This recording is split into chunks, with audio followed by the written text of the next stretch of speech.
저는 지금껏 착한 며느리라고 생각했어요. 제가 쓰러졌을 때 처음에는 정말 정성껏 돌봐주더라고요. 그런데 어느 날 며느리가 간병인을 엄마라고 부르는 걸 들었어요. 그 순간 깨달았죠. 내가 완전히 속고 있었다는 걸. 어머님, 이 약 드셔야 해요. 의사 선생님이 바꿔주셨다고 했잖아요. 이상해. 이 약 먹으면 머리가 이상해져. 뭔가 섞은 거 아니야? 형우 씨, 어머님 또 망상하세요. 점점 더 이상해지고 있어요. 엄마, 왜 그러세요? 아람이가 왜 거짓말을 해요? 어머님이 치매 초기 증상이 나타나는 것 같아요. 정신과에 모셔야겠어요. 믿었던 가족이 나를 해치려 하고 있었어요. 이야기에 푹 빠지시기 전에 구독과 좋아요는 사랑입니다. 여러분의 관심이 다음 사연을 만들어요. 안녕하세요. 저는 김말순이라고 합니다. 여러분, 제가 오늘 들려드릴 이야기는 정말 믿기 어려우실 겁니다. 하지만 제가 직접 겪은 일이에요. 올해 62살이고요. 평생 시장에서 반찬 가게를 하며 외아들 하나 키워냈죠. 제가 운영하던 반찬 가게는 그리 크지 않았어요. 시장 한 구석 작은 점포였는데 새벽 5시부터 밤늦게까지 일했습니다. 손님들이 말순이네 김치가 제일 맛있다고 해주실 때마다 가슴이 뿌듯했어요. 특히 제가 담근 배추김치와 깍두기는 단골 손님들이 줄을 서서 사갈 정도였거든요.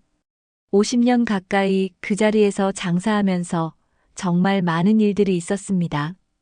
비 오는 날에도 눈 오는 날에도 몸이 아플 때도 하루도 빠짐없이 가게 문을 열었어요. 그게 제 인생의 전부였거든요. 제 손으로 직접 담근 김치 맛을 보고 역시 말순이 솜씨야라고 하시던 단골 손님들의 얼굴이 지금도 생생합니다. 특히 시장 안떡집 할머니는 제 김치만 드시겠다고 하셨어요. 그런 믿음이 있었기에 힘든 세월도 견딜 수 있었던 것 같아요. 아들 형우는 제가 모든 걸 다 해주며 키웠어요. 아이 아버지가 일찍 돌아가셔서 홀어머니로 살아온 지가 벌써 30년이 넘었습니다. 형우가 어릴 때부터 엄마 나 크면 효자할게라고 말하던 모습이 지금도 생생해요. 그 아이가 대학도 나오고 좋은 직장도 구하게 된 건 다 제가 악착같이 일해서였죠. 추운 겨울에도 더운 여름에도 하루도 빠짐없이 가게 문을 열었어요. 형우가 중학생일 때는 학원비가 부족해서 밤늦게까지 포장마차까지 했어요. 추운 겨울밤에 호떡을 구워 팔면서 우리 형우만은 제대로 공부시켜야겠다고 다짐했던 기억이 나네요. 그때 벌어둔 돈으로 형우를 대학까지 보낼 수 있었어요. 정말 뿌듯했습니다.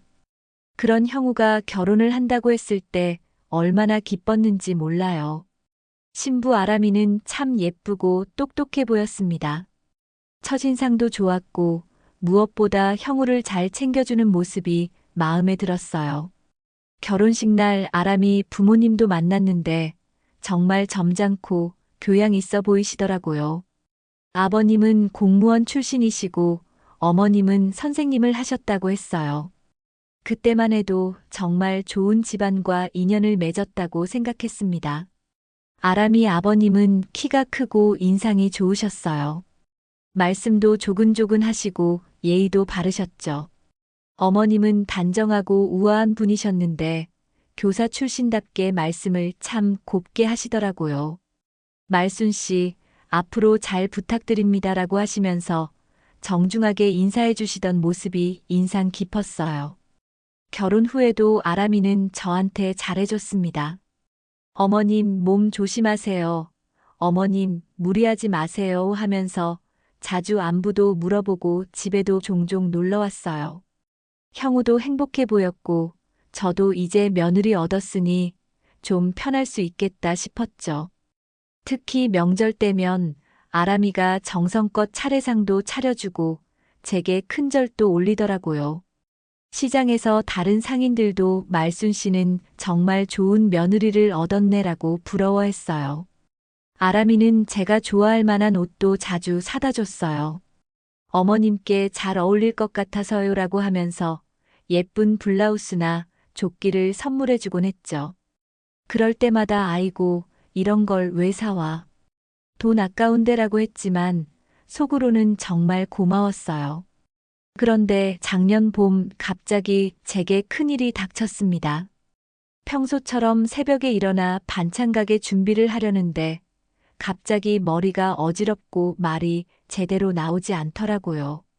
오른쪽 팔다리에 힘도 빠지고요. 화장실에 가려다가 그만 쓰러져 버렸어요. 화장실에서 쓰러져 있는 저를 이웃 조명숙이 발견해서 119에 신고해줬어요. 조명숙은 제가 평소보다 늦게 가게 문을 열지 않아서 이상하다 싶어 집에 와봤다고 하더라고요. 병원에 실려갔는데 뇌졸중이라는 진단을 받았습니다. 의사 선생님이 다행히 빨리 발견해서 큰 문제는 없을 것 같습니다라고 하시더라고요. 하지만 그때 정말 무서웠어요. 말도 제대로 못하고 팔다리에 힘도 없으니까 이대로 죽는 건 아닌가 싶었거든요. 한 달 정도 입원해서 치료를 받고 나니 다행히 생명에는 지장이 없었어요. 하지만 오른손이 많이 불편해졌고 말도 조금씩 어눌해졌습니다. 걷는 것도 예전만큼 자유롭지 못했고요. 의사 선생님은 많이 좋아지셨지만 혼자 생활하기에는 아직 무리가 있습니다. 재활치료도 꾸준히 받으시고 무엇보다 누군가의 도움이 필요합니다라고 하시더라고요. 그때 아람이가 어머님, 저희 집에서 모시겠습니다라고 하더라고요. 형우도 엄마, 우리 집으로 오세요. 아람이도 그렇게 하자고 하고요라고 했고요. 솔직히 처음에는 망설였어요. 젊은 부부 생활에 시어머니가 끼어들면 좋을 게 없다는 걸 알거든요. 아니다. 내가 혼자 살 수 있다고 고집을 피웠는데 아람이가 어머님, 혼자 계시면 저희가 너무 걱정돼요. 제발 저희와 함께 지내주세요라고 하더라고요. 그 간절한 눈빛을 보니 마음이 움직였어요. 결국 아들네 집으로 가게 되었습니다. 반찬 가게는 일시적으로 문을 닫을 수밖에 없었어요. 50년 가까이 지켜온 가게를 닫는다는 게 정말 마음 아팠습니다. 아들 집은 새로 장만한 아파트였는데 깔끔하고 좋더라고요. 거실도 넓고 방도 여러 개 있었어요. 아람이가 제 방도 따로 마련해줬고 필요한 것들도 다 준비해놨어요.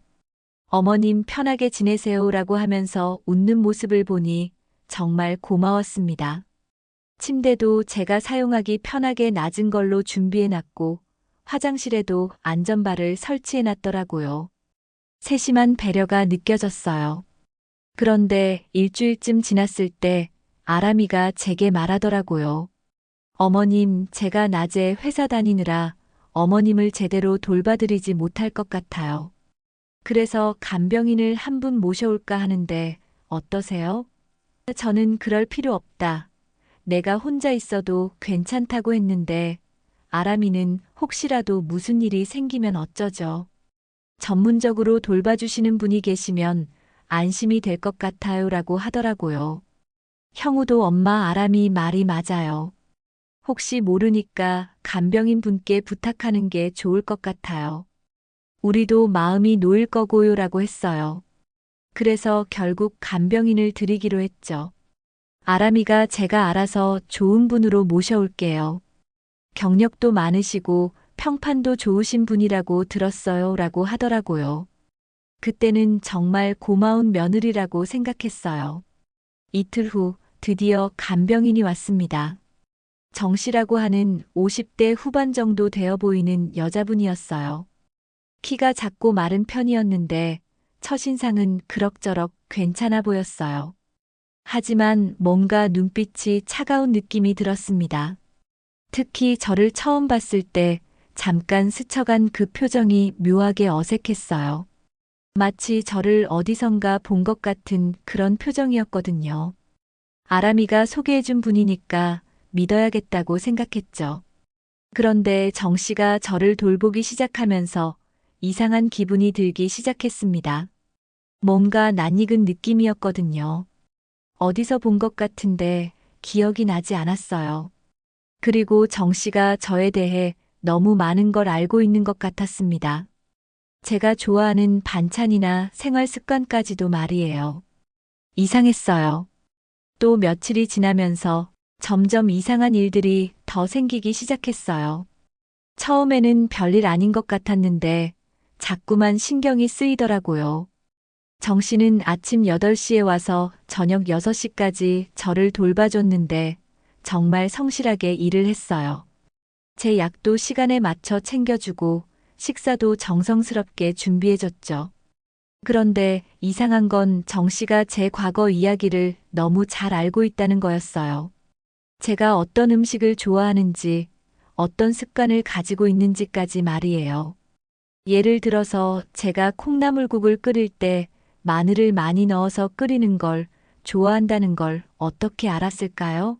아니면 제가 잠들기 전에 항상 따뜻한 물 한 잔을 마시는 습관이 있다는 것도요.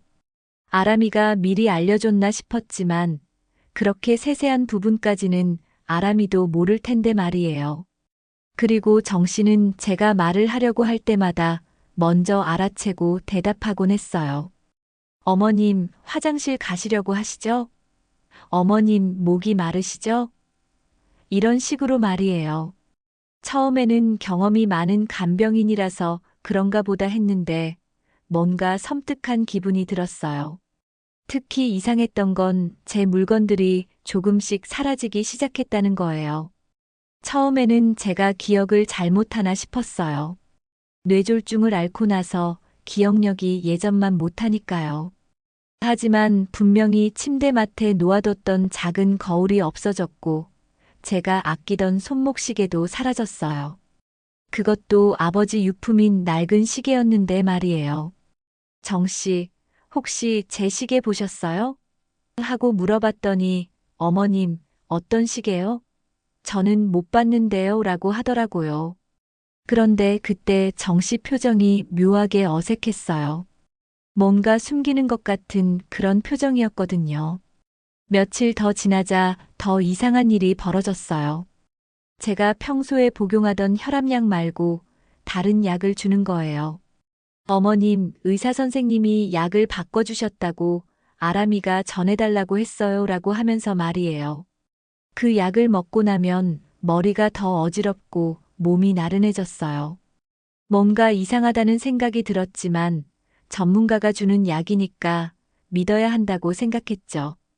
그런데 정말 충격적인 일이 벌어졌어요.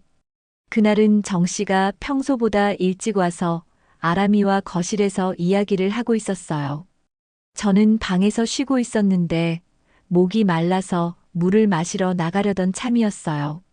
방문을 살며시 열고 복도로 나가려는데 거실에서 들려오는 대화 소리가 제 발걸음을 멈추게 했습니다. 엄마, 그래도 너무 급하게 하는 거 아니야? 아람이의 목소리였어요. 그런데 엄마라고 했다고요? 저는 순간 귀를 의심했어요.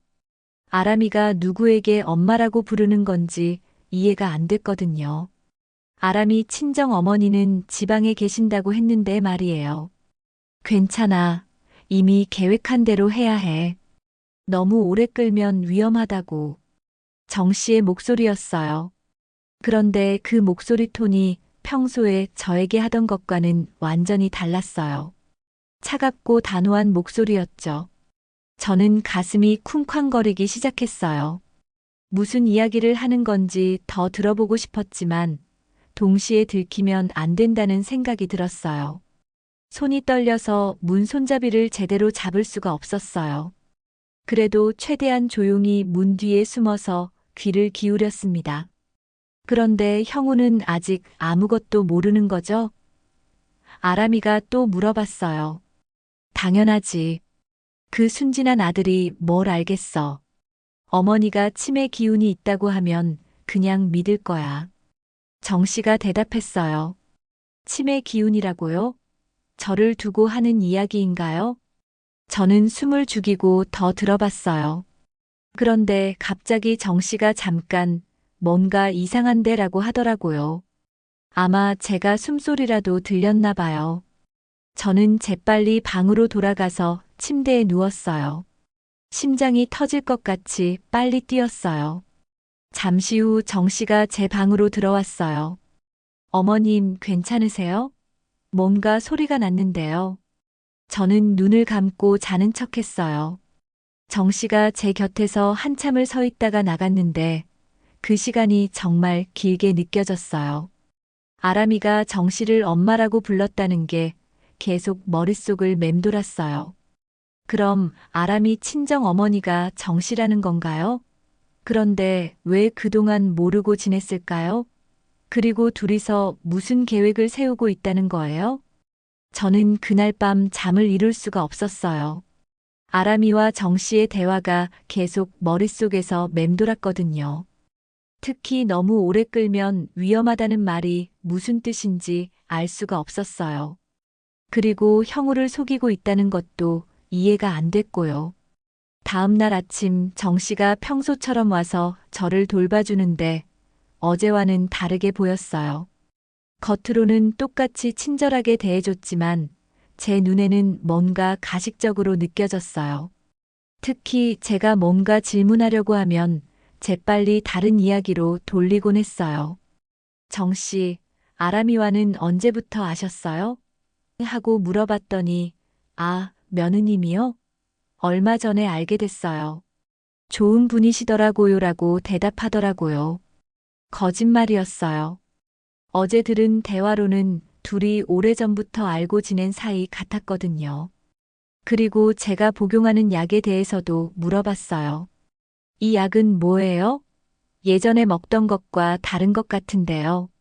그랬더니 정 씨가 잠깐 당황하는 표정을 지었어요.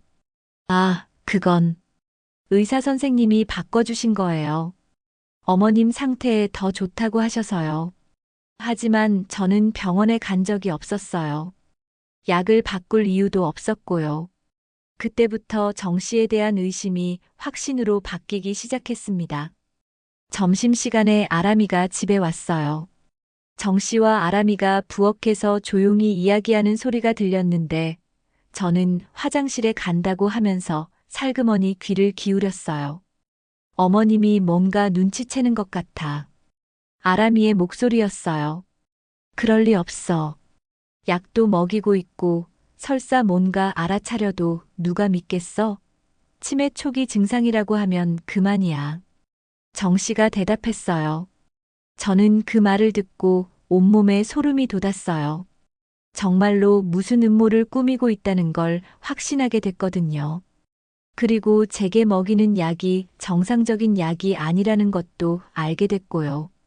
그날부터 저는 정 씨가 주는 약을 먹는 척하고 몰래 버렸어요. 그리고 둘의 대화를 더 자세히 들어보기로 했습니다. 뭔가 큰 위험이 다가오고 있다는 걸 직감적으로 알 수 있었거든요. 하지만 제가 할 수 있는 건 거의 없었어요. 몸도 불편하고 누구에게 이야기해도 믿어줄 사람이 없을 것 같았어요. 특히 형우는 아람이를 완전히 믿고 있으니까 제 말을 들어줄 리 없었죠. 둘의 대화를 엿들은 그 밤부터 저는 정말 잠을 이룰 수가 없었어요.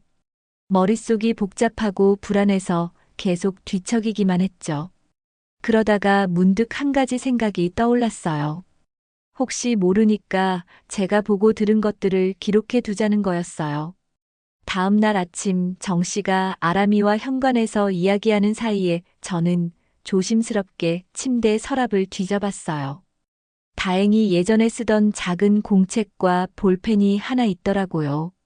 손목이 아직 완전히 회복되지 않아서 글씨 쓰기가 쉽지 않았지만 그래도 꾹꾹 눌러가며 적기 시작했어요. 아람이가 정 씨를 엄마라고 부름. 둘이 무슨 계획을 세우고 있음. 치매 초기 증상이라고 거짓말하려 함. 정 씨가 주는 약이 이상함. 이런 식으로 말이에요. 떨리는 손으로 한 글자 한 글자 쓰는 게 정말 힘들었지만 나중에 누군가에게 보여줘야 할지도 모른다는 생각에 꾹 참고 적었어요. 어제 들은 대화 때문에 정 씨가 주는 약에 대한 확신이 섰어요. 분명히 제게 해로운 약을 먹이고 있다는 걸 알았거든요. 그래서 용기를 내서 약을 먹는 척하고 몰래 뱉어내기 시작했어요. 정말 조심스럽게 정 씨가 보지 않을 때 휴지에 뱉어서 주머니에 숨겨뒀다가 나중에 화장실에 버렸어요. 처음에는 너무 어려웠어요. 정 씨가 제 입을 확인하기도 했거든요. 어머님, 약 다 드셨죠? 라고 하면서 입을 벌려보라고 하는 거예요. 그래서 저는 약을 혀 밑에 숨겨뒀다가 정 씨가 나간 후에 뱉어내곤 했어요. 정말 힘든 일이었지만 어쩔 수 없었어요. 며칠 그렇게 하니까 신기하게도 몸 상태가 조금씩 나아지기 시작했어요. 머리도 덜 어지럽고 말도 예전보다 또박또박 할 수 있게 됐죠. 역시 정 씨가 주던 약이 정상적인 약이 아니었다는 걸 몸으로 확인할 수 있었어요. 어느 날 집에 아무도 없을 때 저는 용기를 내서 부엌 찬장을 뒤져봤어요. 예전에 병원에서 받아온 제 약이 어딘가에 있을 거라고 생각했거든요. 온몸이 떨리고 다리에 힘도 없었지만 간신히 일어나서 찬장 구석구석을 뒤져봤어요.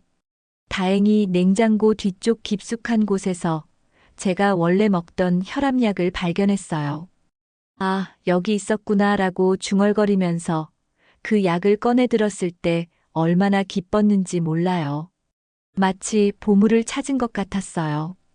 그날부터는 정 씨가 주는 약은 뱉어내고 몰래 제 원래 약을 먹기 시작했어요.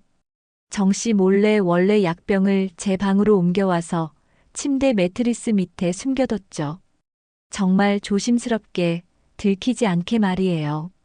그렇게 일주일 정도 지나니까 몸이 확실히 좋아졌어요. 말도 또렷해지고 머리도 맑아졌죠. 그런데 이상하게도 정 씨는 제가 좋아진 걸 달가워하지 않는 것 같았어요. 어머님, 오늘은 컨디션이 좋으시네요 라고 하면서도 표정이 어두웠어요. 매일 밤 공책에 새로운 사실들을 적어갔어요. 정 씨가 내 물건들을 계속 숨김. 오늘은 반지가 사라짐. 아람이와 둘이 조용히 이야기할 때마다 수상함. 형우 앞에서는 완전히 다른 사람처럼 행동함. 그러던 어느 날 집 초인종이 울렸어요. 정 씨가 문을 열어보더니 어떻게 오셨어요? 라고 하는데 목소리가 평소와 다르게 경계하는 느낌이었어요. 누가 왔나 싶어서 귀를 기울여 보니 제가 잘 아는 목소리가 들렸어요. 말순이 좀 볼 수 있을까요? 시장에서 안 보이길래 걱정이 돼서요. 조명숙이었어요. 조명숙은 저와 20년 넘게 시장에서 이웃해서 장사했던 분이에요. 떡집을 하시는데 정말 의리 있고 마음씨 좋은 분이거든요. 아, 조명숙 씨시군요. 어머님은 지금 좀 컨디션이 안 좋으셔서. 정 씨가 대답했는데 왠지 조명숙을 들여보내고 싶어 하지 않는 것 같았어요. 하지만 조명숙은 워낙 성격이 직선적인 분이라 아니야. 말순이 목소리 좀 들어봐야겠어. 말순아 하고 큰 소리로 부르더라고요. 저는 얼른 여기 있어요. 라고 대답했어요. 결국 조명숙이 제 방으로 들어왔는데 저를 보더니 깜짝 놀라는 표정을 지었어요. 아이고 말순아. 많이 마르긴 했지만 생각보다 괜찮아 보이는데 뇌졸중 알았다더니 걱정 많이 했어. 조명숙과 이야기를 나누는데 정 씨가 계속 옆에서 서성거리더라고요. 마치 우리 대화를 감시하는 것 같았어요. 조명숙도 그걸 눈치챈 것 같았어요. 간병인분 잠깐 부엌에서 차라도 한 잔 끓여주실 수 있어요? 오랜만에 만난 친구와 이야기 좀 나누고 싶어서요. 정 씨가 마지못해 나간 사이 조명숙이 제게 조용히 말했어요. 말순아, 저 간병인 어디서 본 것 같은데. 얼굴이 낯익어. 그 말을 듣고 저도 가슴이 뛰기 시작했어요. 저도 계속 그런 생각이 들었거든요. 명수가 나도 그래. 어디서 본 것 같은데 기억이 안 나. 그런데 더 큰 문제가 있어. 저는 조심스럽게 말했어요. 혹시 정 씨가 듣고 있을지도 모르니까요. 저 간병인이랑 우리 며느리가 뭔가 숨기고 있는 것 같아. 며느리가 저 간병인을 엄마라고 부르는 걸 들었거든. 조명숙이 눈을 동그랗게 뜨더니 뭐라고? 그럼 저 간병인이 아람이 친엄마라는 거야? 하고 물어봤어요. 그런 것 같아. 그런데 우리 형우는 아람이 부모가 지방에 계신다고 알고 있어. 뭔가 이상하지 않아? 조명숙이 갑자기야 하고 소리를 질렀어요. 그래, 내가 맞았어.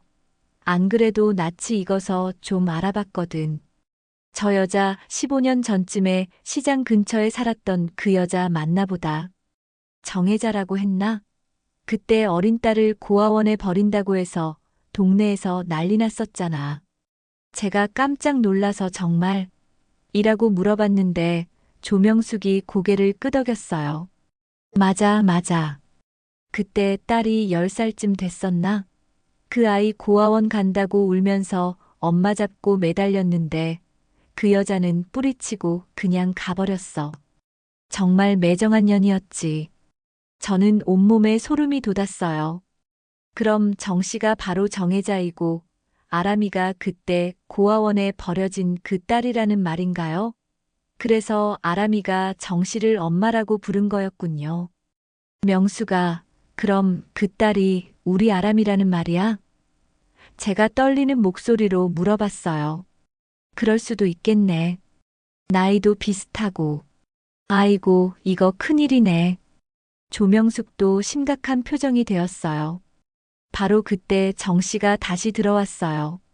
차를 가져다 주면서 어머님, 너무 오래 이야기하시면 피곤하실 텐데요 라고 했어요. 그런데 그때 조명숙이 정 씨를 똑바로 쳐다보더니 정혜자 맞죠? 라고 물어봤어요. 정 씨 얼굴이 순간 굳어졌어요. 죄송한데 저를 누구와 헷갈리시는 것 같은데요. 하지만 조명숙은 아니에요. 분명히 정혜자예요. 15년 전에 시장 근처에 살았던 딸 고아원에 버린 이라고 단호하게 말했어요. 그때 정 씨가 갑자기 화를 내더라고요. 지금 뭐 하시는 거예요? 저는 그런 사람 아니에요. 하면서 목소리를 높였어요. 조명숙도 지지 않고 제가 직접 봤는데 왜 아니라고 해요? 그때 그 아이가 얼마나 울었는데 라고 맞받아쳤고요. 저는 두 사람이 다투는 모습을 보면서 더욱 확신했어요. 정 씨가 바로 정혜자이고 아람이는 어릴 때 엄마에게 버림받은 그 딸이 맞는 거예요. 조명숙이 돌아간 후 정 씨는 완전히 다른 사람이 되었어요. 평소의 친절한 모습은 온데간데 없고 차갑고 무서운 표정으로 저를 쳐다봤어요. 어머님, 쓸데없는 이야기는 안 하시는 게 좋을 거예요. 특히 형우한테는 말이에요. 그 말을 듣고 저는 등골이 오싹했어요. 이제는 가면을 벗고 본색을 드러내는 거였어요. 그날 밤 저는 공책에 새로 알게 된 사실들을 적었어요. 정씨 정혜자. 아람이를 어릴 때 고아원에 버림. 조명숙이 확인해 줌. 이제 위협까지 함. 그런데 가장 무서운 건 형우도 위험할 수 있다는 생각이었어요. 아람이가 형우와 결혼한 것도 계획적인 일일 수 있거든요. 저뿐만 아니라 형우까지 이용하려는 건 아닐까요? 아니면 더 무서운 복수를 계획하고 있는 건 아닐까요? 저는 그날 밤 정말 무서웠어요. 집안에 적들이 있는데 아무도 믿어줄 사람이 없다는 게 얼마나 두려운 일인지 몰라요. 형우는 아람이를 완전히 믿고 있으니까 제 말을 들어줄 리도 없고요. 오히려 제가 치매에 걸려서 헛소리한다고 생각할 거예요. 조명숙이 다녀간 그 다음 날부터 정혜자의 태도가 완전히 달라졌어요. 더 이상 친절한 척하지도 않았고 저를 대하는 방식도 거칠어졌습니다. 특히 약을 먹이는 일에 대해서는 정말 집요하게 굴었어요. 어머님, 약 드세요. 정혜자가 평소보다 훨씬 많은 약을 들고 와서는 제 앞에 놓더라고요. 전에는 2세 알이었는데 이번에는 5알이나 됐어요. 색깔도 다르고 크기도 달랐죠. 이게 뭔 약이에요? 전에 먹던 것과 다른데요. 제가 물어봤더니 정혜자가 차갑게 대답했어요. 의사가 바꿔준 거예요. 어머님 상태가 안 좋아져서 강한 걸로 바꿨다고 하더라고요.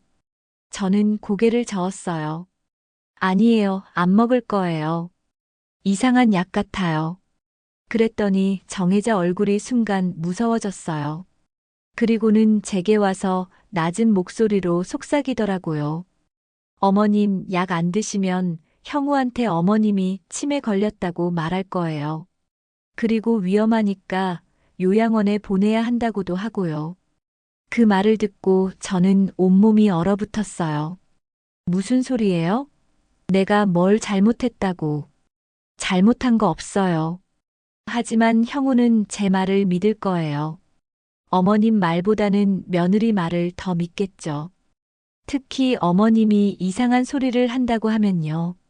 정혜자가 비웃듯이 말했어요. 정말 악랄했어요. 제 아들을 인질로 잡고 협박하는 거였거든요. 어쩔 수 없이 그날은 약을 먹을 수밖에 없었어요. 정혜자는 제가 약을 삼킬 때까지 지켜보더니 제 입까지 확인했어요. 혀 밑도 보여주세요. 확실히 삼켰는지 봐야겠어요. 정혜자가 말했어요. 정말 치욕스러웠지만 저는 입을 벌리고 혀를 들어보일 수밖에 없었어요. 그 약을 먹고 나니 머리가 심하게 어지럽고 눈앞이 흐릿해졌어요. 말도 어눌해지고 몸에 힘도 빠졌죠. 정혜자가 노리는 게 바로 이거였어요. 저를 무력하게 만들어서 아무것도 할 수 없게 만드는 거였죠. 그 다음날 형우가 퇴근해서 집에 왔을 때 아람이가 정말 교묘하게 말을 꺼내더라고요. 여보, 어머님 상태가 좀 이상한 것 같아요. 자꾸 이상한 말씀을 하시고 없는 일을 있다고 하시고 그래요. 무슨 말이야? 형우가 걱정스럽게 물어봤어요. 간병인 선생님한테 자꾸 이상한 의심을 하세요. 자기를 해치려 한다고 하시고 약도 이상한 약이라고 하시고 그리고 어제는 친구분이 오셨는데 그분한테도 이상한 이야기를 하셨대요. 아람이가 거짓말을 하는 걸 듣고 있자니 정말 화가 났어요. 하지만 약 때문에 말이 제대로 나오지 않았어요. 그게 아니야. 저 사람들이 하려고 했는데 말이 어눌하게 나오더라고요. 형우가 제 모습을 보고 깜짝 놀랐어요. 엄마, 왜 이래? 말이 이상해. 그때 아람이가 재빨리 말했어요. 봐요, 이런 식이에요. 그리고 자꾸 피해망상 같은 것도 보이시고. 피해망상? 형우가 더 걱정스러워했어요. 네, 간병인 선생님이 자기를 감시한다고 하시고 저랑 간병인 선생님이 무슨 음모를 꾸민다고도 하시고 아무래도 뇌졸중 후유증으로 치매 초기 증상이 나타나는 것 같아요. 저는 필사적으로 말하려고 했어요. 형우야, 그게 아니야. 저 사람들이 정말로. 하지만 약 때문에 말이 제대로 나오지 않으니까 형우 눈에는 정말 이상해 보였을 거예요. 형우가 저를 안쓰럽게 바라보더니 엄마, 괜찮아. 병원에 가서 정확히 검사해보자. 치료하면 좋아질 거야 라고 했어요. 아람이가 고개를 끄덕이면서 제가 좋은 병원 알아볼게요. 정신과 전문의한테 보여드려야 할 것 같아요 라고 했을 때 저는 정말 절망적이었어요. 정신과라고요? 저를 정신병자로 만들려는 거였어요. 그렇게 되면 제가 무슨 말을 해도 아무도 믿어주지 않을 거고 정혜자와 아람이는 마음대로 할 수 있게 되는 거죠. 그날 밤 약 기운이 조금 가신 후에 저는 정말 심각하게 생각해 봤어요. 정혜자와 아람이가 도대체 왜 이러는 건지 말이에요. 처음에는 단순한 복수인 줄 알았는데 뭔가 더 큰 목적이 있는 것 같았어요. 그러다가 문득 생각이 났어요. 제가 평생 모아둔 돈이 있다는 걸 말이에요. 반찬 가게를 50년 가까이 하면서 아껴가며 모아둔 돈이 꽤 됐거든요. 형우 대학 보내고도 남은 돈으로 적금도 들고 부동산에도 조금 투자했어요. 특히 제가 가지고 있는 시장 근처 상가 건물 하나는 지금 값이 많이 올랐을 거예요. 10년 전에 싸게 샀는데 지금은 몇 배는 될 텐데 말이에요. 형우도 그 건물이 있다는 걸 알고는 있지만 정확한 가치는 모를 거예요. 그리고 제 통장에 있는 돈도 만만치 않아요. 형우는 제가 그렇게 많은 돈을 모아뒀다는 걸 모르거든요. 저도 혹시나 해서 말을 안 했어요. 나중에 형우가 결혼해서 집 사는 데 도움이 되라고 모아둔 건데 말이에요. 아, 그거구나. 저는 속으로 깨달았어요. 정혜자와 아람이가 노리는 게 바로 그 돈이었던 거예요. 저를 무력화시켜서 재산을 빼앗으려는 거였죠. 다음 날 아침 정혜자가 또 독한 약을 가져왔어요. 이번에는 더 많았어요. 어머님, 어제 형우랑 아람이가 걱정 많이 했어요. 빨리 좋아지셔야 해요. 라고 하면서 약을 내밀었어요. 안 먹어요. 제가 거절했더니 정혜자가 냉소적으로 웃었어요. 그럼 오늘 당장 형우한테 전화해서 어머님 상태가 위험하다고 할게요. 어제보다 더 심해졌다고 하면서 말이에요. 정혜자가 진짜로 휴대폰을 꺼내더라고요. 형우야, 어머님이 오늘 아침부터 이상한 행동을 하시는데 하고 전화를 걸려고 하니까 저는 어쩔 수 없이 알았어요. 먹을게요라고 할 수밖에 없었어요. 그렇게 며칠이 지나면서 저는 점점 더 무력해졌어요. 가끔 약을 뱉어내는데 성공할 때도 있었지만 대부분은 정혜자가 워낙 철저하게 감시해서 어쩔 수 없이 먹어야 했어요. 형우가 집에 올 때마다 아람이는 더욱 교묘하게 저를 이상한 사람으로 만들었어요. 어머님이 오늘은 벽에 대고 혼자 중얼거리셨어요. 간병인 선생님이 자기를 죽이려 한다고 소리 지르셨어요. 갑자기 화를 내시면서 물건을 던지셨어요. 이런 식으로 말이에요. 물론 전부 거짓말이었지만 약에 취해 있는 제 모습을 보면 형우는 아람이 말을 믿을 수밖에 없었어요. 그러던 어느 날 정말 충격적인 대화를 들었어요. 정혜자와 아람이가 부엌에서 조용히 이야기하는 소리였는데 이번에는 정말 구체적인 계획을 말하고 있었어요. 엄마, 시어머니 통장 비밀번호 알아냈어? 아람이가 물어봤어요. 아직이야. 하지만 곧 알아낼 수 있을 거야. 위임장도 받아내야 하고. 정혜자가 대답했어요. 위임장? 그게 가능해? 가능하지. 치매 환자라고 하면서 형우 동의 받으면 돼. 어차피 형우는 우리 말 믿으니까. 제가 들은 그 대화로 모든 게 확실해졌어요. 정혜자와 아람이는 정말로 제 재산을 노리고 있었던 거예요. 저를 치매 환자로 만들어서 법적으로 무능력하게 만든 다음 제 재산을 빼앗으려는 치밀한 계획을 세운 거였어요. 이제야 모든 퍼즐이 맞춰졌어요.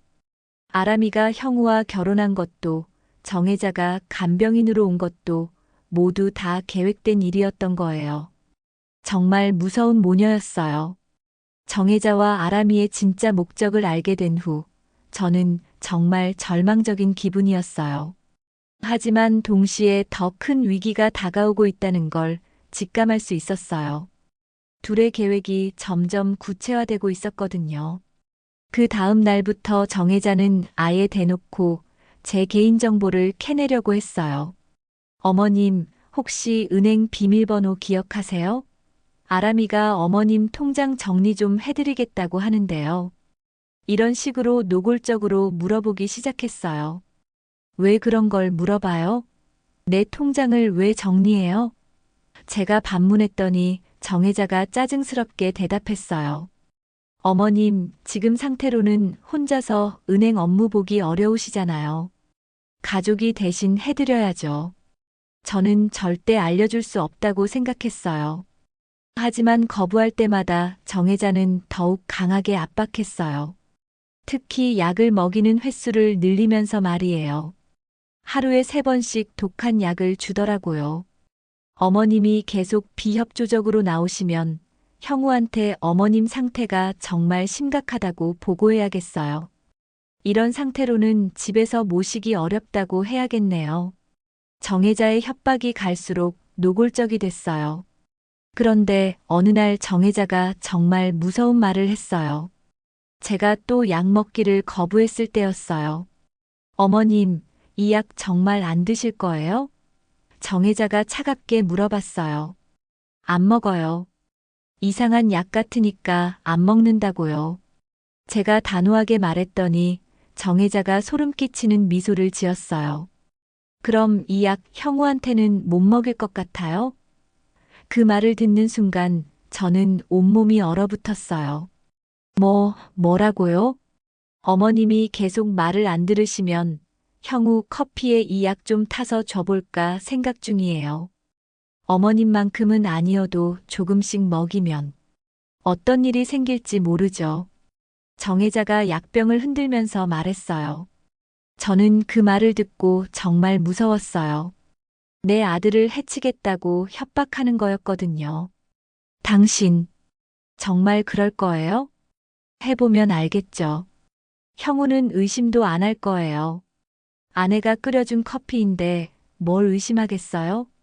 정혜자의 눈빛이 정말 차갑고 무서웠어요. 아니에요. 형우한테는 손대지 마세요. 저는 거의 울면서 말했어요. 그럼 어머님이 말 잘 들어야죠. 약도 잘 먹고 우리가 시키는 대로 하고. 그러면 형우는 안전할 거예요. 정혜자가 악마 같은 미소를 지으며 말했어요. 그때부터 저는 정말 어쩔 수 없었어요. 형우의 안전이 걸린 문제였거든요. 정혜자가 주는 약을 거부할 수가 없었어요. 그러던 중 정말 무서운 일이 벌어졌어요. 어느 날 아침 정혜자가 들고 온 서류를 봤는데 제 이름이 적혀 있는 위임장이었어요. 어머님, 여기 사인만 해주시면 돼요. 은행에서 아람이가 어머님 일 대신 처리할 수 있게 하는 서류예요. 이게 뭐예요? 나는 사인 안 해요. 제가 거부했더니 정혜자가 갑자기 화를 냈어요. 어머님, 지금 상황을 모르세요? 어머님이 치매 걸리셔서 정상적인 판단이 안 되는 상태라고요. 그리고는 제 손목을 붙잡더니 억지로 펜을 쥐어주려고 했어요. 사인하세요. 어차피 형우 동의도 받을 거니까 어머님이 거부해도 소용없어요. 저는 필사적으로 저항했지만 워낙 몸에 힘이 없어서 어쩔 수가 없었어요.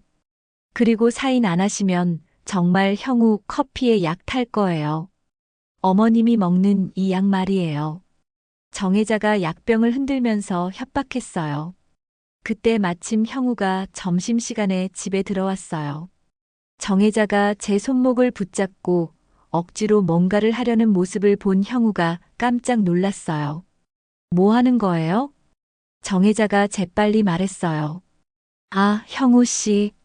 어머님이 갑자기 흥분하셔서 진정시키려던 참이에요. 요즘 이런 일이 자주 있어서 걱정이에요. 엄마, 괜찮으세요? 형우가 걱정스럽게 저를 봤어요. 저는 간절하게 말하려고 했어요. 형우야, 저 사람들이 내 통장을. 하지만 약기운 때문에 말이 어눌하게 나왔어요. 아람이가 그때 나타나서 형우에게 말했어요. 여보, 어머님 상태가 정말 심해지고 있어요. 이제 우리가 어머님 재산 관리도 대신 해야 할 것 같아요. 혼자서는 도저히 못하실 상태거든요. 재산 관리? 형우가 의아해했어요. 네, 은행 업무나 이런 것들 말이에요. 어머님이 실수하시면 큰일 나잖아요. 위임장만 받으면 제가 대신 처리해드릴 수 있어요. 형우가 고민하는 표정을 지었어요. 그런데 엄마가 싫어하시는 것 같은데. 여보, 어머님이 지금 정상적인 판단을 하실 수 있는 상태가 아니에요. 우리가 결정해야죠. 아람이가 단호하게 말했어요. 저는 그 순간 정말 절망적이었어요. 내 아들마저 저들 편에 서서 저를 무력한 존재로 만들려고 하는 거였거든요. 그날 저녁 형우와 아람이가 거실에서 진지하게 이야기하는 소리가 들렸어요. 저는 몰래 귀를 기울였어요. 정말 엄마를 요양원에 보내야 할까? 형우의 목소리였어요. 여보, 어쩔 수 없어요. 어머님 상태가 이렇게 나빠지는데 우리가 계속 모실 수는 없잖아요. 전문적인 치료를 받으셔야 해요. 아람이가 대답했어요. 하지만 엄마가 그렇게 싫어하시는데 지금은 어머님 의견을 물어볼 상황이 아니에요. 우리가 결정해야 해요. 그리고 요양원 비용도 많이 들 테니까 어머님 통장에서 써야 하고요. 제 통장에서 요양원 비용을 쓴다고요? 결국 제 돈을 쓰겠다는 거였어요. 요양원에 저를 가둬놓고 제 재산을 마음대로 쓰려는 계획이었던 거죠. 아람아, 엄마 통장에 얼마나 있는지 알아? 형우가 물어봤어요. 정확히는 모르지만 꽤 있을 거예요. 평생 장사하시면서 모으셨을 테니까. 그리고 상가 건물도 있으시다고 하셨잖아요. 맞아. 시장 근처에 작은 건물 하나 있으시긴 해. 그런데 그것도 요양원 비용으로 써야 하나? 당연하죠. 어머님을 위해서 쓰는 건데 뭐가 문제예요? 저는 그 대화를 들으면서 온몸이 떨렸어요. 저를 요양원에 가둬놓고 제 재산을 모두 빼앗으려는 계획이 거의 완성 단계에 이른 거였어요. 다음 날 아침 정혜자가 평소보다 더 많은 약을 가져왔어요. 어머님, 오늘부터 약을 더 드셔야 해요. 의사가 상태가 심각하다고 하면서 용량을 늘리라고 했대요. 의사? 언제 의사를 만났어요? 제가 물어봤더니 정혜자가 비웃었어요. 어머님은 기억 못 하시겠지만 어제 병원 갔다 왔어요. 정신과 의사가 어머님 진찰하고는 심각한 상태라고 하더라고요. 거짓말이었어요. 저는 어제 병원에 간 적이 없어요. 하지만 누가 믿어주겠어요? 약에 취해 있는 제 말을 누가 들어주겠어요? 그리고 내일부터 어머님을 요양원에 모셔야 할 것 같아요. 여기서는 더 이상 돌보기 어려워요. 정혜자가 태연하게 말했어요. 요양원? 나는 안 가요. 제가 소리쳤더니 정혜자가 차갑게 웃었어요. 어머님이 원하시든 안 하시든 상관없어요. 이미 형우가 결정했거든요. 그리고 계속 그렇게 소리 지르시면 형우도 위험할 수 있어요. 그때 아람이가 들어와서 말했어요. 어머님 걱정 마세요. 좋은 곳으로 모셔다 드릴게요. 거기서 전문적인 치료 받으시면 좋아지실 거예요. 나는 안 가. 내 집에서 살 거야. 저는 필사적으로 반항했지만 약기운 때문에 힘도 없고 말도 제대로 안 나왔어요. 어머님, 이미 결정된 일이에요. 위임장도 형우가 대신 사인해 줄 거고 어머님 통장도 저희가 관리할 거예요. 아람이가 단호하게 말했어요. 그 순간 저는 정말로 끝났구나 싶었어요. 제가 평생 모은 재산도 빼앗기고 요양원에 갇혀서 죽을 때까지 그들의 조종을 받으며 살아야 하는 거구나 하는 절망감이 들었어요. 하지만 포기할 수는 없었어요. 특히 형우의 안전까지 걱정되는 상황에서는 더욱이요. 어떻게든 이 상황을 벗어나야 했어요. 그래서 그날 밤 마지막 희망을 걸고 조명숙에게 전화를 걸기로 했어요. 정혜자와 아람이가 잠든 틈을 타서 말이에요. 떨리는 손으로 조명숙 전화번호를 눌렀어요. 여보세요, 명숙아. 도와줘. 나 정말 위험해. 그리고 형우도 위험할 수 있어. 간신히 목소리를 낮춰서 말했어요. 말순아, 이 시간에 왜? 무슨 일이야? 저 사람들이 내일 나를 요양원에 보내려고 해. 그리고 내 재산을 모두 빼앗으려고. 심지어 형우한테도 해칠 수 있다고 협박했어. 제발 도와줘. 조명숙의 목소리가 심각해졌어요. 정말? 그럼 어떻게 하지? 경찰에 신고해야 하나? 모르겠어. 하지만 내일이면 늦을 것 같아. 일단 와줄 수 있어? 지금? 아니야, 내일 아침 일찍. 제발 부탁해. 조명숙이 알았어. 내일 아침에 갈게. 그리고 혹시 모르니까 시민단체에도 연락해 볼게라고 말해 주었을 때 저는 조금이나마 희망을 가질 수 있었어요. 하지만 과연 조명숙이 이 모든 걸 해결할 수 있을까요? 시간이 정말 얼마 남지 않았어요. 조명숙과 통화를 한 그 다음 날 아침부터 저는 새로운 작전을 생각해냈어요. 정혜자와 아람이가 저를 치매 환자로 만들려고 한다면 차라리 제가 먼저 치매인 척 연기를 해서 그들을 방심하게 만드는 거였어요. 정혜자가 평소처럼 아침 약을 가져왔을 때 저는 일부러 멍한 표정을 지으며 여기가 어디죠? 누구세요? 라고 물어봤어요.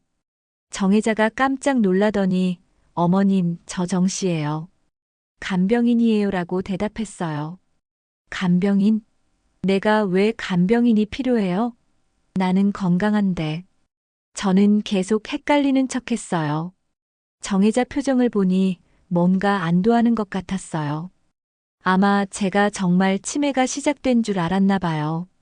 어머님, 약 드세요. 정혜자가 약을 주면서 말했어요. 저는 이게 뭐예요? 왜 이렇게 많아요? 라고 하면서도 순순히 받아들였어요. 물론 몰래 뱉어낼 생각이었지만요. 정혜자가 잠시 화장실에 간 사이 저는 재빨리 약을 휴지에 뱉어내고 공책에 메모를 추가했어요. 오늘부터 치매 연기 시작. 정혜자가 안심하는 것 같음. 조명숙 올 때까지 버텨야 함. 오후가 되자 조명숙이 왔어요. 정혜자가 문을 열어주면서 오늘 어머님 상태가 좀 이상하세요. 아침부터 저를 못 알아보시고 계속 헷갈려 하시거든요라고 말했어요. 조명숙이 제 방으로 들어와서는 말수나 나야. 조명숙이야. 알아보겠어? 라고 했어요. 저는 일부러 멍한 표정으로 명숙이 맞나? 어디서 본 것 같기도 하고 라고 대답했어요. 아이고 말수나. 정말 치매가 온 것 같네. 조명숙이 안타깝게 말하면서도 제 눈을 의미심장하게 쳐다봤어요. 저도 살짝 윙크를 해서 연기라는 걸 알려줬죠. 정혜자가 옆에서 그러게 말이에요. 아침부터 계속 이런 식이에요. 내일 요양원 가시기 전에 병원부터 가봐야겠어요 라고 했어요. 그때 조명숙이 그런데 정말 내일 요양원에 가세요? 너무 갑작스러운 것 아닌가요? 라고 물어봤어요. 어쩔 수 없어요. 이런 상태로는 집에서 돌볼 수가 없거든요. 정혜자가 대답했어요. 조명숙이 잠시 생각하더니 그럼 제가 부탁이 있는데요. 일주일만 더 집에서 지낼 수 있게 해주세요. 말순이가 요양원이나 정신병원에 가면 저는 볼 수가 없잖아요. 50년 넘게 알고 지낸 친구인데 마지막으로 좀 더 돌봐주고 싶어요라고 했어요. 정혜자가 당황하는 표정을 지었어요. 그런데 이미 요양원에 자리도 잡아놨고 제발요. 일주일만이라도 그동안 제가 자주 와서 돌봐볼게요. 혹시 모르니까 간병인비도 제가 드릴게요. 조명숙이 간절하게 부탁했어요. 저도 얼떨결에 명수가 고마워. 너만 믿고 있어라고 하면서 치매 환자처럼 흐느적거리며 말했어요. 정혜자가 고민하더니 글쎄요. 아람이랑 상의해봐야겠어요 라고 했어요. 아마 갑작스러운 일정 변경 때문에 당황한 것 같았어요. 조명숙이 돌아간 후 저는 계속 치매 연기를 했어요. 여기가 우리 집이 맞나? 왜 이렇게 낯설지? 라고 중얼거리기도 하고 정혜자에게 누구세요? 처음 보는 분 같은데 라고 말하기도 했어요. 정혜자는 점점 안심하는 것 같았어요. 저를 감시하는 것도 전보다 소홀해졌고 제가 뭔가 하려고 해도 어차피 치매 걸린 사람이 뭘 하겠어라는 표정이었어요. 그날 저녁 아람이가 집에 와서 정혜자와 이야기하는 걸 들어보니 어머님 상태가 많이 나빠진 것 같아요. 오늘 아침부터 저도 못 알아보시더라고요라고 했어요. 그럼 다행이네. 이제 우리가 뭘 해도 기억 못할 테니까. 아람이의 대답이었어요. 이틀 후 조명숙이 다시 왔어요.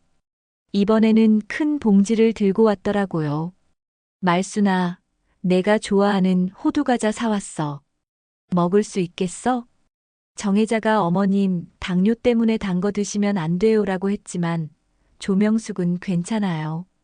조금만 드리면 되죠라고 하면서 제게 과자를 건넸어요. 과자를 건네면서 조명숙이 작은 종이를 함께 쥐어줬어요. 저는 재빨리 그 종이를 주머니에 넣었어요. 나중에 읽어보니 증거 자료 모으고 있음. 조금만 더 버텨. 병원 기록 확인할 예정이라고 적혀 있었어요. 그 다음 날 조명숙이 또 왔는데 이번에는 말수나 옛날 이야기 좀 해보자라고 하면서 저와 대화를 나눴어요. 정혜자가 있는 앞에서 제가 얼마나 정신이 멀쩡한지 확인해 보는 거였어요. 명수가 우리 처음 만난 게 언제였지? 조명숙이 물어봤어요. 글쎄, 기억이 안 나네. 시장에서였나? 저는 일부러 헷갈리는 척 했어요. 맞아, 시장에서. 그때 내가 김치 장사 처음 시작했을 때지. 몇 년이었더라? 몰라. 기억이 가물가물해. 저는 계속 연기했지만 눈빛으로는 조명숙에게 신호를 보냈어요. 조명숙이 정혜자를 보며 정말 많이 나빠진 것 같네요. 예전에는 날짜까지 정확히 기억했는데 라고 했어요. 정혜자가 고개를 끄덕이며 그러게요. 아침에도 저를 못 알아보시더라고요 라고 대답했어요. 그날 밤 저는 조명숙이 준비하고 있을 계획을 믿으며 버텼어요. 치매 연기를 계속하는 게 쉽지 않았지만 정혜자와 아람이를 속이기 위해서는 어쩔 수 없었어요. 사흘 후 조명숙이 다시 왔는데 이번에는 표정이 밝았어요. 말순아, 오늘 병원 검사 받으러 가자. 치매 검사 받아봐야겠어라고 했어요. 정혜자가 굳이 그럴 필요가 있나요? 뻔한 결과일 텐데라고 했지만 조명숙은 그래도 정확한 진단을 받아야죠. 제가 모시고 갈게요라고 했어요. 병원에서 조명숙이 저에게 귓속말로 이제 진짜 검사 받아. 정신이 멀쩡하다는 걸 증명해야 해라고 했어요. 저는 그때서야 안심하고 의사 선생님 앞에서 정상적으로 대답했어요. 검사 결과는 정상이었어요. 의사 선생님이 치매 증상은 전혀 보이지 않습니다. 뇌 기능도 정상이고 인지 능력도 또래에 비해 우수한 편이에요라고 하셨어요. 조명숙이 그 진단서를 받아들고는 의미심장한 미소를 지었어요. 이제 준비 끝났어, 말순아. 곧 모든 게 해결될 거야 라고 속삭였어요. 집으로 돌아와서도 저는 계속 치매 연기를 했어요. 하지만 이제는 마음이 한결 가벼워졌어요. 조명숙과 의사 선생님이 제 편이 되어 주었고 정신이 멀쩡하다는 증거도 확보했으니까요. 정혜자와 아람이는 아직 자신들의 계획이 탄로날 줄은 꿈에도 모르고 있었어요. 하지만 저는 이제 반격할 준비가 거의 끝났다는 걸 알 수 있었어요. 조명숙과 함께 병원에서 돌아온 지 이틀 후 정말 놀라운 일이 벌어졌어요. 아침 일찍부터 집 앞이 소란스러웠는데 창문 너머로 보니 경찰차 2대가 서 있더라고요. 무슨 일이지? 정혜자가 당황해하며 현관문을 열어보더니 깜짝 놀랐어요. 경찰관 2명과 함께 조명숙, 그리고 어제 본 적 없는 정장 차림의 남자분이 서 있었거든요. 안녕하세요. 노인학대 신고 건으로 왔습니다. 경찰관이 말했어요. 김말순 어르신 계신가요? 정혜자 얼굴이 창백해졌어요. 노인학대요? 무슨 말씀이신지. 저희는 어머님을 잘 모시고 있는데.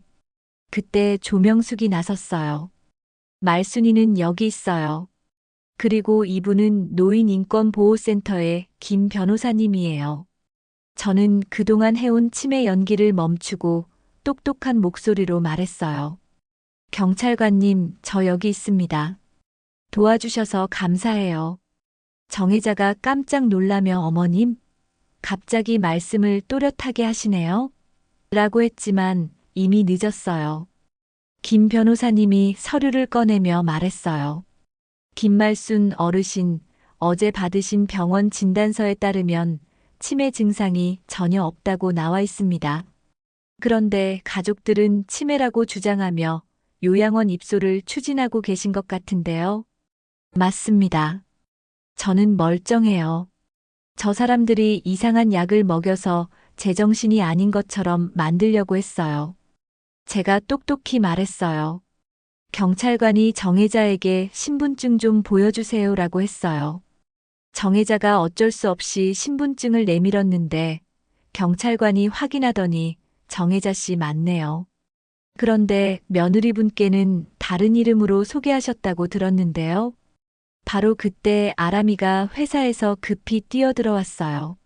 무슨 일이에요? 왜 경찰이? 아람이도 왔구나. 이제 다 모였네. 조명숙이 차갑게 말했어요. 김 변호사님이 아람이를 보며 말했어요. 박아람 씨죠? 혹시 이분과는 어떤 관계신가요? 하면서 정혜자를 가리켰어요. 아람이가 당황해서 그냥 간병인분이세요라고 했지만 조명숙이 바로 반박했어요. 거짓말하지 마. 내가 직접 봤어. 너 이 여자를 엄마라고 부르더라고. 조명숙이 큰 소리로 말했어요. 경찰관이 아람이에게 정확한 관계를 말씀해 주세요. 거짓말하시면 처벌받을 수 있습니다. 라고 했어요. 아람이가 입술을 떨면서 저는 라고 하더니 결국 친엄마예요 라고 인정했어요. 그럼 시부모님께는 어떻게 소개했나요? 김 변호사님이 물어봤어요. 다른 분이라고. 친정 부모님은 지방에 계신다고. 경찰관이 고개를 끄덕이며 사기 혐의가 성립하겠군요. 그리고 이건 뭔가요? 하면서 제가 숨겨뒀던 공책을 꺼내 보였어요. 아, 그건 제가 적어둔 일기예요. 저 사람들이 한 짓을 다 기록해뒀거든요. 제가 간절하게 말했어요.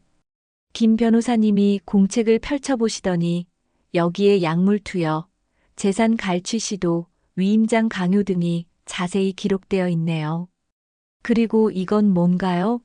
하면서 제가 뱉어낸 약들을 담은 봉지를 보였어요. 조명숙이 설명했어요. 말순이가 몰래 뱉어낸 약들이에요. 정혜자가 먹인 것들요. 성분 분석해보면 뭔지 나올 거예요. 정혜자가 완전히 다른 사람이 되어서 소리쳤어요. 이 모든 게 다 그 여자 때문이야. 내가 딸을 버린 것도, 이렇게 사는 것도 다 그 여자 탓이라고. 엄마, 그만해. 아람이가 정혜자를 말렸지만 이미 늦었어요. 정혜자가 계속 소리쳤어요. 내가 왜 딸을 고아원에 보냈는지 알아? 그때 남편이 사업 실패해서 빚쟁이들이 쫓아왔거든. 아이라도 안전한 곳에 보내야 한다고 생각했는데 동네 사람들은 나를 나쁜 엄마라고 했어. 그래서 복수하려고 한 거예요? 경찰관이 물어봤어요. 복수가 아니야. 정당한 보상을 받으려던 거지. 내 딸이 이런 집안에 시집 와서 고생하는 것도 다 그 여자 때문이라고. 정혜자가 완전히 이성을 잃고 있었어요. 김 변호사님이 차분하게 말했어요. 정혜자 씨, 박아람 씨, 지금 상황을 정리해 보겠습니다. 신분 위조, 사기, 노인 학대, 약물 투여, 재산 갈취 시도 등의 혐의가 있습니다. 그때 형우가 들어왔어요. 회사에서 급히 연락을 받고 온 것 같았어요. 엄마, 무슨 일이에요? 경찰이 왜? 저는 형우를 보자 눈물이 났어요. 형우야, 미안해. 엄마가 내 아내를 잘못 봤나 봐. 형우가 상황을 파악하더니 아람이에게 이게 무슨 일이야? 정혜자 씨가 내 친엄마라고? 라고 물어봤어요. 아람이가 울면서 미안해, 여보. 정말 미안해. 나도 처음에는 그냥 엄마 좀 도와주려던 거였는데. 도와준다는 게 우리 엄마를 해치는 거였어? 형우의 목소리가 떨렸어요. 경찰관이 정혜자와 아람이에게 수갑을 채우면서 현행범 체포합니다. 자세한 조사는 서에서 받겠습니다라고 했어요. 정혜자가 끌려가면서도 나는 잘못한 게 없어. 내 딸 잘 되라고 한 거라고. 라고 소리쳤어요. 아람이는 형우를 돌아보며 여보, 정말 미안해. 나도 처음에는 그냥 엄마를 위해서. 라고 하다가 목이 맸어요. 형우가 고개를 떨어뜨린 채 아람아. 왜 그랬어? 왜 진실을 말하지 않았어? 라고 했어요. 형우도 울고 있었어요. 집이 조용해진 후 김 변호사님이 저에게 어르신 정말 고생 많으셨습니다. 앞으로 법적 절차가 남아있지만 잘 해결될 겁니다라고 위로해 주셨어요. 조명숙이 제 손을 잡으며 말순아, 이제 안전해. 정말 잘 버텼어라고 했어요. 저도 조명숙 손을 꽉 잡으며 고마워, 명숙아. 내가 아니었으면 어떻게 됐을지. 라고 했어요. 형우가 제게 와서 무릎을 꿇고 엄마 정말 죄송해요. 제가 아람이만 믿고 엄마 말은 안 들었어요 라고 사죄했어요. 저는 형우 머리를 쓰다듬으며 괜찮아. 내 잘못이 아니야. 엄마도 처음에는 아람이를 좋은 며느리라고 생각했거들라고 했어요. 하지만 마음 한구석이 허전했어요. 믿었던 며느리가 이런 일을 저질렀다는 사실이 아직도 믿어지지 않았거든요. 그 사건이 있은 지 몇 달이 지났어요. 정혜자는 노인학대, 사기, 약물 투여 등의 혐의로 징역 3년을 선고받았고 아람이는 집행유예를 받았어요. 두 사람 모두 제게 접근 금지 명령을 받았죠. 저는 다시 제 집으로 돌아왔어요. 그동안 비워뒀던 반찬 가게도 다시 열었고요. 몸이 완전히 회복된 건 아니지만 예전만큼은 아니어도 간단한 반찬들은 만들 수 있게 되었어요. 말순아, 오늘 깍두기 어째? 맛있겠다. 조명숙이 가게로 와서 반찬을 사가며 말했어요. 조명숙은 그 일이 있고 나서 거의 매일 제 가게에 들러줘요. 혼자 있으면 또 무슨 일이 생길까봐 걱정해서 그러는 거죠. 명숙아, 내가 아니었으면 나 정말 큰일 날 뻔했어. 어떻게 보답하지? 제가 말하면 조명숙은 항상 뭔 소리야. 우리 사이에 무슨 보답이야 라고 해요. 하지만 저는 정말 고마워요.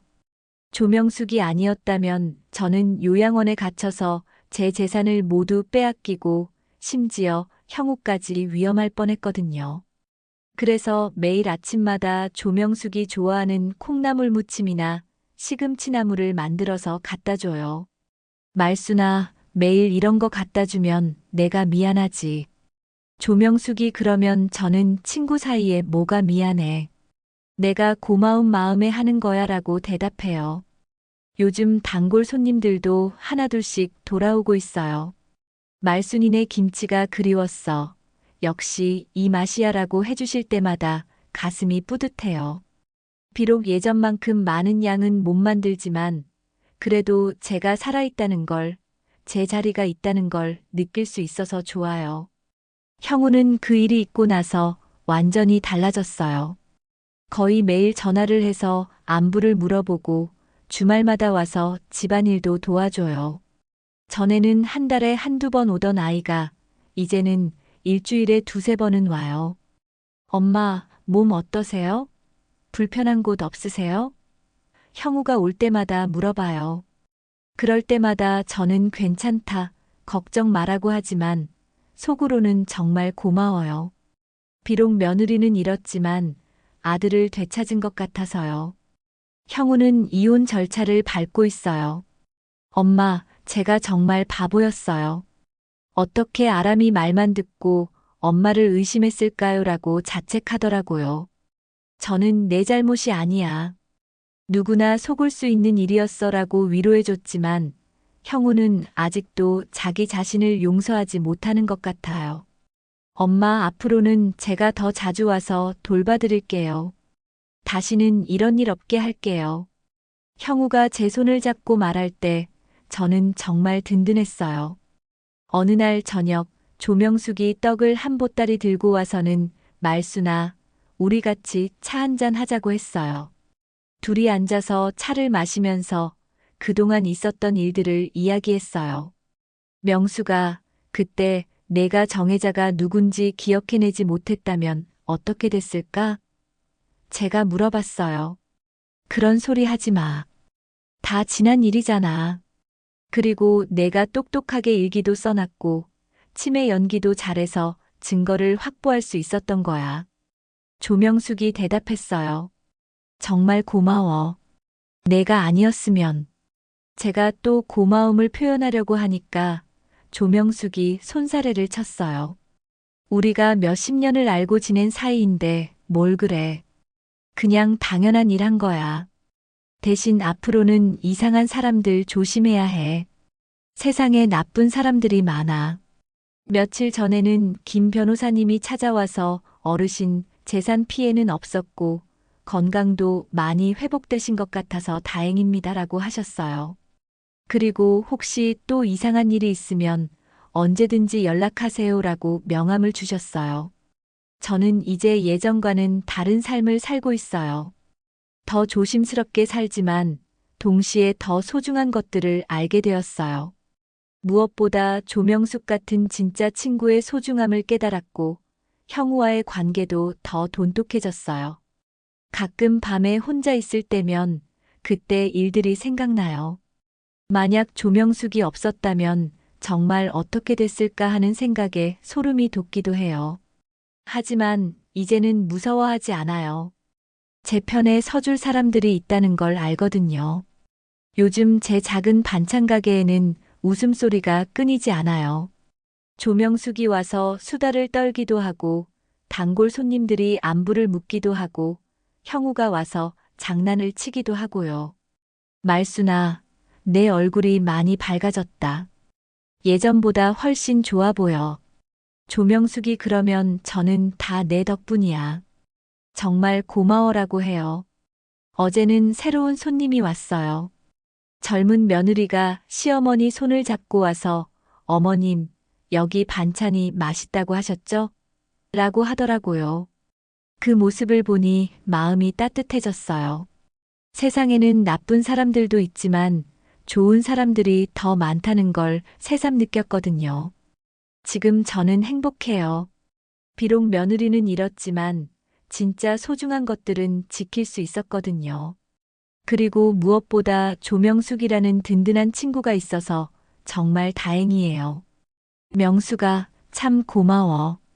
내가 있어서 내가 이렇게 살 수 있어. 앞으로도 우리의 소중한 우정이 계속되기를 바라면서 잠에 들어봅니다. 이제 제 이야기가 끝났어요. 여러분도 혹시 주변에 어려움에 처한 분이 계시다면 조명숙처럼 따뜻한 손길을 내밀어 주세요. 작은 관심과 도움이 한 사람의 인생을 구할 수도 있거든요. 오늘도 함께 해주셔서 진심으로 감사합니다. 항상 건강하시고 오늘도 웃음 가득한 하루 되세요.